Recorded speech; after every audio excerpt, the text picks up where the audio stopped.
过来看到家己铺主有一位工艺师摕配天宫的数据栏码用纸做一顶新帽，真有路。而且因为是用纸做的，袂当目淡，要保养要整理嘛是无简单。带大家做伙来看。将新名为新刀请落来，铺主配天宫的庙方人员设计来贴数据栏码的新帽。这顶用纸做的平天冠是2019年数据栏码开工的时阵，由纸工工艺师蔡成志做的。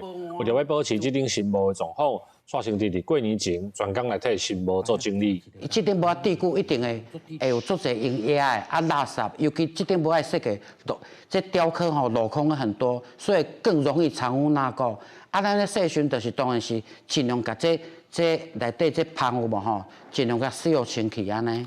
为2019年到达5冬的时间，这顶新帽顶面已经调高的香烟。蔡成志表示，新帽是纸的材质，捌着水会冷去，所以整理的过程，若袂当捌上侪水，搁爱一边洗一边来调整冷去的所在。这顶帽是我做，过我嘛唔敢保证，尤其第一摆洗有无，我嘛唔知伊的状况为什么状况，所以说有时候有当下的是爱洗当下立即判断行不行，可不可以。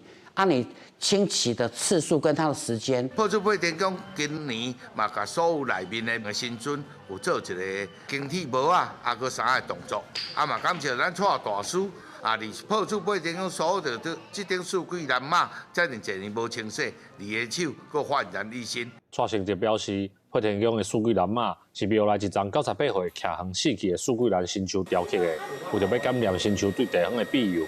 5冬前才用纸糊的工艺替新做帽啊，趁过年前专工来洗这顶新帽，嘛替这个作品做保养。